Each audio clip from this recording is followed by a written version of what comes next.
So I think you guys are going to agree. We don't really have a problem losing weight as a society, although it's no easy task. We don't have a problem with that though. We have a problem with keeping it off. Right? We have a problem with the sustainability aspect of the formula that is radical physique transformation. So that's what I want to focus on here today in this podcast episode. So we're going to talk about sustainable fat loss, and I'm basically going to give you guys the one thing that you need to include if you are serious about sustainability. So without further ado, here is the podcast episode about sustainable fat loss. All right, so if you followed the serious fitness circles for any length of time, you've probably heard the following. Even if you follow my content, I've said this just a bunch, right? Losing weight is not the problem. It's keeping the weight off.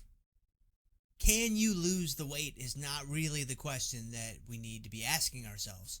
It's, can you keep it off?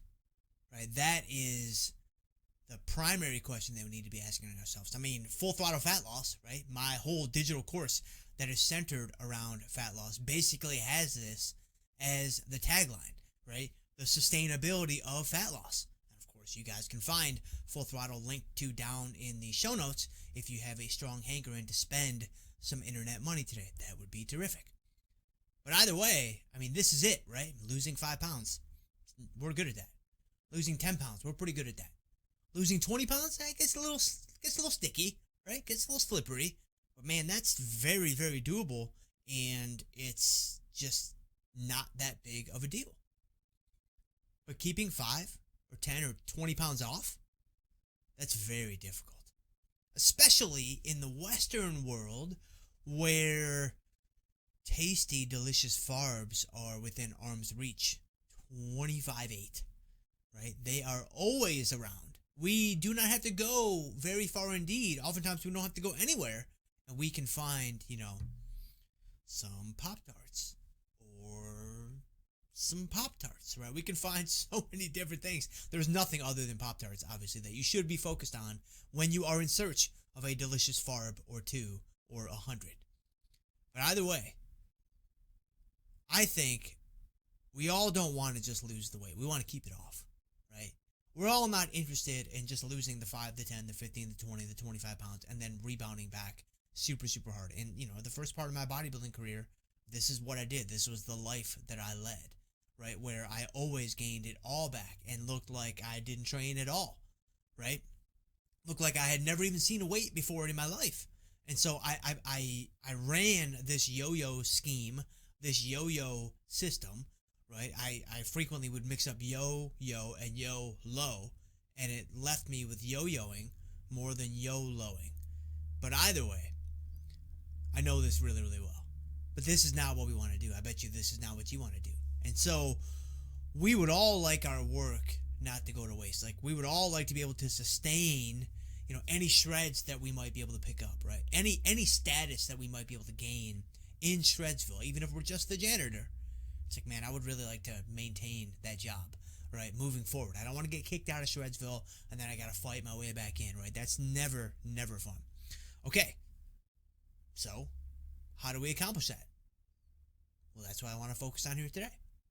All right, so here is a basic structure that I think is going to work really well for a lot of people. If you guys hang with me for the next 10 to 15 minutes, I'm going to give you guys some really, really practical strategies that you can start to employ when it comes to your nutrition right away that can help you get on the pathway forward to sustainable fat loss. This is very similar to what I do myself. This is very similar to what I have all the athletes inside of Full Throttle doing because honestly, it just works really, really, really well. So you want to have a main core in place, right? You want to have a very similar menu that you might follow most or all days. Now, this could be, this could manifest itself a number of different ways. It could be having the same breakfast every day. It could be having similar lunches every day. It could be, rotating out your dinners so that you can eat with your family or whatever, right? You want to have some core structure in place to your daily nutrition to where, a lot of it is kind of fixed, right? A lot of it is very similar from one day to the next, but you allow some built-in flexibility.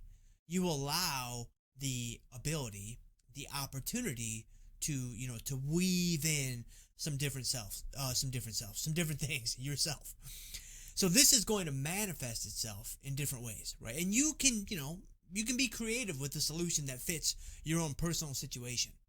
But the core principle is this: most of what you eat, like 75-80% of what you eat, you don't have to think too much. You don't have to decide too much. They're foods that you enjoy. They're already foods that you look forward to eating. They're highly nutritious.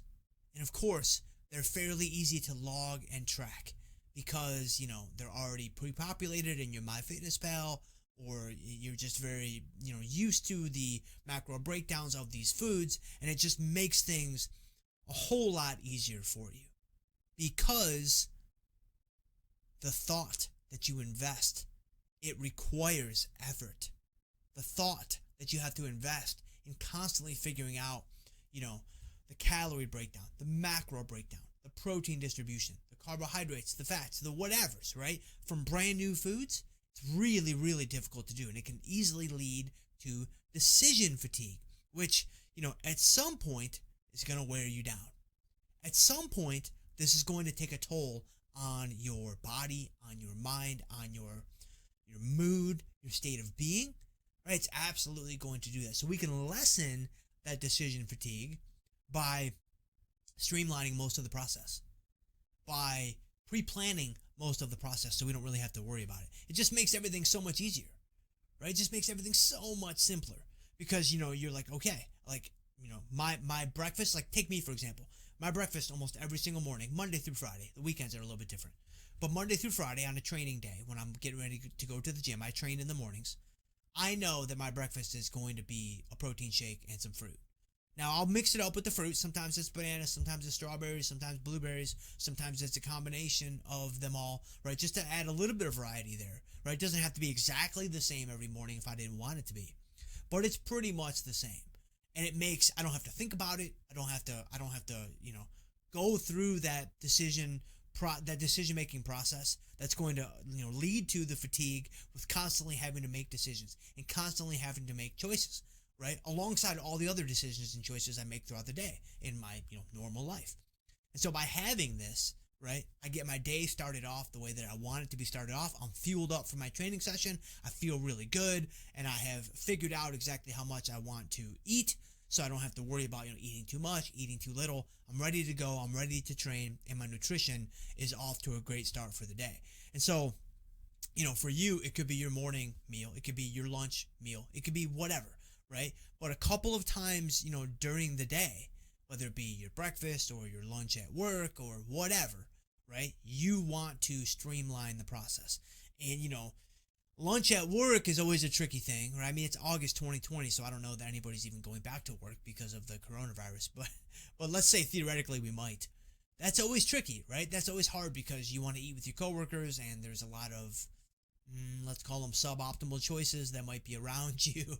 And so, if fitness is really important to you, and if physique change is high on your list of priorities, then you just have to be really intentional about what you want to do. It doesn't mean you can't eat with your coworkers. It doesn't mean that you can't enjoy some food with them, but you just have to be really intentional. You just have to be super, super intentional with what you do here. And so by streamlining the process like this, right, by having this core structure in place, you are able to eliminate a lot of that decision fatigue, and you're able to avoid a lot of, these things that will slowly and surely grind you down over time. It may not happen right away, but it's going to happen eventually. And it's going to grind you down into dust. And then you're going to snap. That's what has happened to me many times in the past. And that's what I have seen happen to many other people. And so by having this core structure in place, I think it sets us up for success when it comes to sustainable fat loss. So that's the first thing that I want to bring up here today. All right, so do yourself a solid, right? Streamline 80% of your process, and it's going to make executing very, very simple. But here's the key, the absolute key. It will not work without this. You don't want that to be 100%, at least not all the time, or even most of the time. There is a time and a place, right, to put a fixed meal plan in front of you to execute on a fixed meal plan where you're eating the same thing all the time. Protein shake for breakfast, chicken and sweet potato for lunch. You just run that over and over and over again. And, it's attractive. It's appealing. Because you might be thinking about this. You're thinking, Jim, yeah, I'm going to take that decision fatigue down to 0, bro. Like, I don't want to have to think about this at all. And I've done this for many, many years. I did this for basically the first part of my bodybuilding career. You need to be careful with that. You need to be very careful with that. Because there is a very good chance, I'd put it pretty close to 100% for a lot of people at some point, if you do it long enough, where you're going to develop a really poor relationship with food. You are going to feel like the only way to get shredded is to eat chicken and sweet potato for lunch. The only way to get super lean is to eat chicken, broccoli, and rice for dinner, right? The only way to have the physique that you want is to eat, 96.4 beef, so basically cardboard, at night with asparagus. That's the only way, right? You're going to kind of very silently reinforce that model in your head, because what's going to happen is you are going to get shredded. You are going to get really, really lean if you follow that plan, right? You are going to, start to see your body change very drastically, very quickly if you're disciplined. So you will be reinforcing the notion that you believe that this is the way it should be done. Maybe not that this is the only way that it can be done, which you might feel that way too. But even if you don't feel that way, you'll probably believe that this is the way that it should be done. I know this from firsthand experience.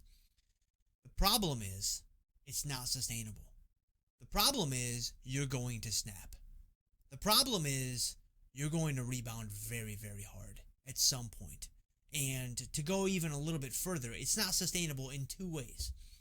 So the first way, most people can't eat like that, 95% plus. I consider myself to be a pretty disciplined guy, especially in my earlier years, like back when I was single, I was in college, and all those things. But now, I've got a wife, I've got kids, got 3 kids, right? I don't know that I could do that. I know that I don't want to do that, but I don't even know if I could if I wanted to try. Like, if I really wanted to have a fixed meal plan where it was the same every single day, I don't even know that it would be possible for me to do that. I don't know that I could execute on that plan right now for a long period of time. For a couple of weeks, of course, right? And sometimes when I'm near the end of a bodybuilding prep, that is what I do for 2 weeks, 4 weeks, 6 weeks, whatever. That's not what I'm talking about here. I'm talking about sustainability in the long term. I'm talking about you're having a nutritional strategy that you are not only using to get shredded, but to stay shredded. That you are not only using to earn citizenship in Shredsville, but to maintain citizenship in Shredsville, right? That's what we need to focus on. We need to focus on what will not only get you there, but keep you there. What will not only lose the weight, but keep the weight off. Because I think that is the most important part that a lot of people are missing. That a lot of people are failing to connect, and they're failing to appreciate, and they're failing to plan for. I think a lot of people appreciate it, honestly. They're like, yeah, I really do appreciate that. I really wish I could do that.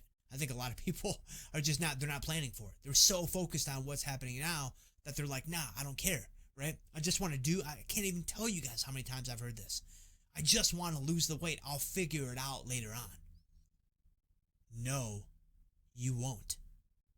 You're not figuring anything out, right? You're going to silently reinforce this notion that this is the way that you need to eat to have the body that you want, to have the physique that you've been working towards. And so once you get to the other side of that, you're going to be completely lost. You're going to be just wandering around with no direction. You're going to be waffling between, all right, do I keep eating like that, chicken, broccoli, and rice every day? Or do I break free and have a little bit of variety in my life? You won't even be ready for that. You're not equipped to do that. You don't have any experience. You haven't had enough exposure. And so because of those things, right, you need to be aware of this now. So the first reason why this is not sustainable is I just don't think that it's a practical solution for a lot of people that have families, have jobs, have friends, right, have a life outside the gym, which is sad to admit, but I think a lot of us do have life outside the gym. It'd be amazing if we could only have our lives inside the gym. That'd be terrific. But sadly, we have to do things outside the gym to survive. But the first reason is it's not practical. It's not practical to only do those things. The second reason why it's not sustainable to do this in the long term, and this meaning 100% of everything you do being pre-planned, it's not enjoyable. You are really sucking the joy out of life, right? You're really, really just diminishing a lot of the fun that can be found in this life.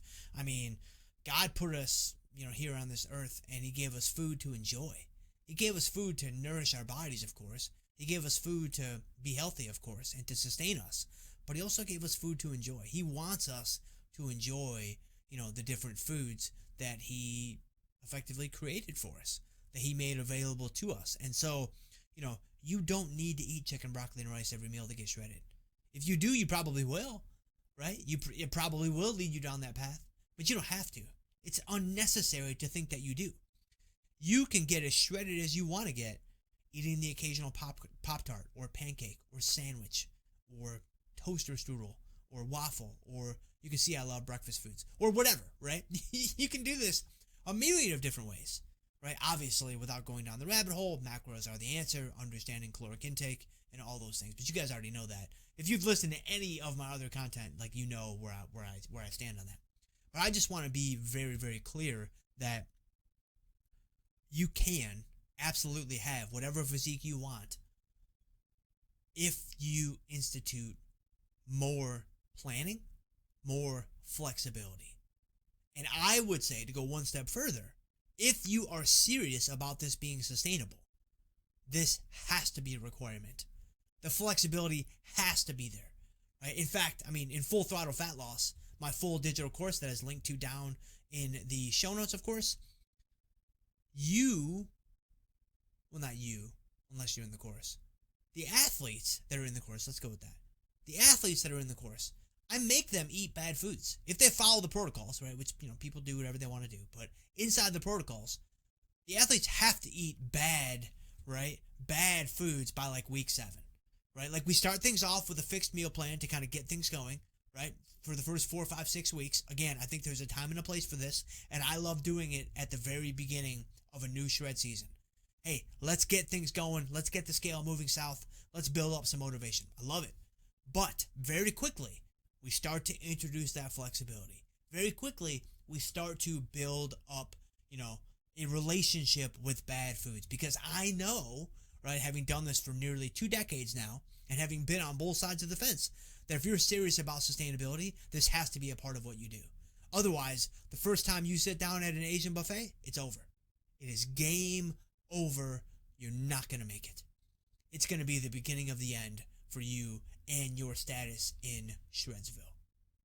Okay, so flexibility is the key. You absolutely have to leave room for meals, snacks, whatevers, right, that don't necessarily fit the model that you might have for healthy food, right? Why?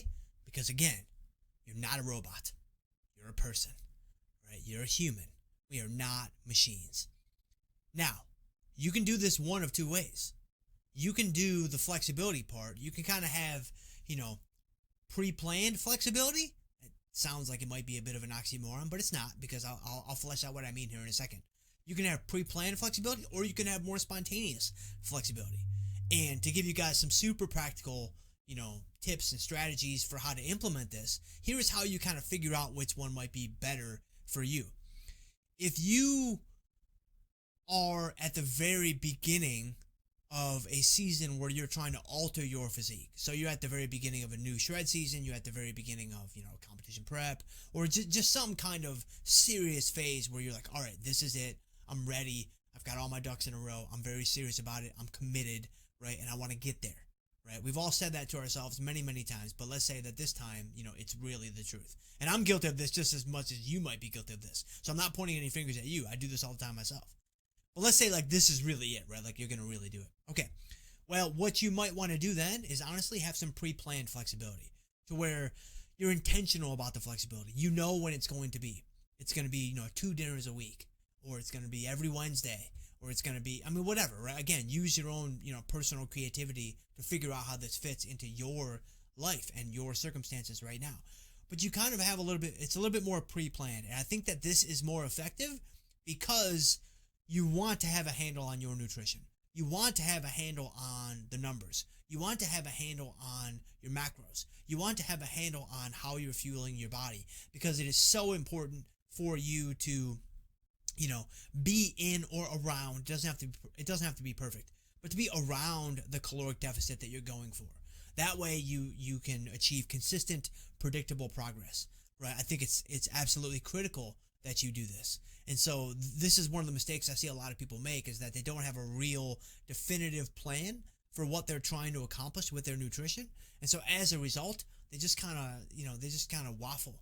They just kind of bounce back and forth. They kind of oscillate around seeing a little bit of progress here and no progress there, right? Seeing the scale go down a little bit here and then way back up, the next week or the next day or whatever. And I think one way to avoid that, one way to circumvent that issue is to have, more planned flexibility in the beginning. So in the beginning, right, you have, 80 to 85% or 75%, it's planned out. There's really not a ton of flexibility there. There may be some flexibility in the food choices, again, like what I do with my fruit, but generally speaking, you've got that stuff nailed down shut. It's the other 20%. You also kind of plan that out a little bit. Just plan out when it's going to happen. You don't have to plan out exactly where it's going to be, because that kind of, eliminates, that kind of defeats the purpose at least a little bit. But you might want to have an idea like, all right, it's going to be dinner with my wife, with my kids on Wednesday night. It's going to be breakfast with, the boys on Saturday morning. It's going to be, snacks with my small group on Sunday evening, whatever, right? I mean, again, it's going to be different for everybody. But when you're really trying to alter your physique and you're very serious about it, I think it's better to have kind of some planned flexibility. But what if you're transitioning into a different season? So what if, your physique is going to be more or less maintained for some period of time? Or, of course, you're even, allowing yourself to maybe gain a little bit of weight, to gain a little bit of body fat because you also want to build muscle alongside that. I think either one of those scenarios, right? You're coming out of a shred season, your body weight is stabilizing, you're looking to hang around where you are now, you're looking to go up a little bit or potentially even down a little bit, but effectively pretty stable from one week to the next, 1 month to the next, and you're just in a season where you're focused probably more on performance, you're focused probably more on building your physique, not necessarily cutting up your physique and getting super lean. You're kind of focused on the muscle building aspect of, bodybuilding, whether it be, competitively or recreationally. I think here, the spontaneous flexibility is going to be a perfect fit for you. So here now, you kind of break away from a lot of it, right? To where you probably still have some fixed core in place. I personally just think that really fits well for most people.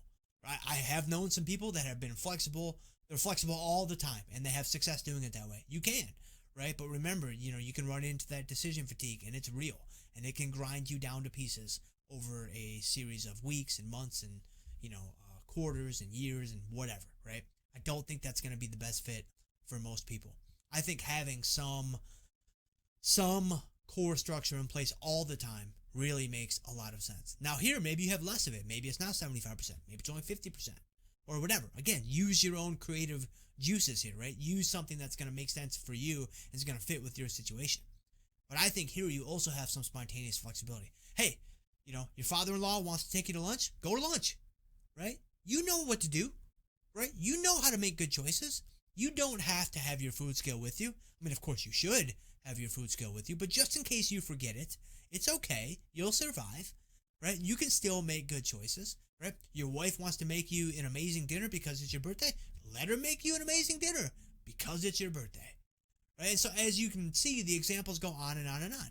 And so here is a good example of where spontaneous flexibility really, really comes into play. And I think this is critical, right? The whole flexibility aspect, whether it be spontaneous or whether it be planned, it is absolutely critical. It is the linchpin to sustainable fat loss. To kind of bring this whole thing full circle and to wrap up the podcast today, this is the one thing that I think a lot of people miss, that a lot of people fail to take into account. The flexibility aspect. They really view it as being all or nothing. They really view getting in shape as really being black or white, on or off, right? Where it's like, okay, I'm dieting, I'm inside of a shred season, I'm trying to get cut, I'm trying to get lean, I'm trying to do all that. The switch is on. Well, what does it mean if the switch is on? I can't have pizza. I can't have cookies. I can't have Asian food. Right? I can't have any of those things. Okay, fair enough. What happens when you reach your goal? You naturally turn the switch off. Nobody can have it on nonstop, 24/7, 365 days a year. You can't do that, right? You turn the switch off. What happens when the switch goes off? Now, all of a sudden, all those forbidden fruits, all the forbidden fruitness of these foods that you have avoided, they all come bubbling up to the surface. And so cookies and pizza and lasagna and Olive Garden breadsticks and the tour of Italy, right? All these things start coming to the forefront. And the next thing you know don't know how to handle them. You're not equipped. You're not equipped to handle them. And so you end up rebounding really quickly, and then psychologically that does a number on you. So what do? You eat more because you feel bad. And, I've done this, man. I've done this for many, many, many years. And one of the things that finally allowed me to get over to the other side, to where I was able to maintain, some reasonable amount of leanness in the off season, right? It's still not super lean by the standard definition of being super lean. But based on where my body wants to go, for those of you that know my childhood, I consider this to be reasonably lean. I'm maybe only a street sweeper in Shredsville, but hey, I'm in the discussion, right? I'm in the city. The only way that was ever able to happen for me was when I started to introduce flexibility into my diet. Was when I started to introduce, bad foods into my diet on a regular basis. And I was intentional about it. And I was very thoughtful about it. And I made it a point to include these things. It's still something I have to remind myself to do all the time, because I will fall into my old ways, my old habits of just having everything fixed, because I know that it works.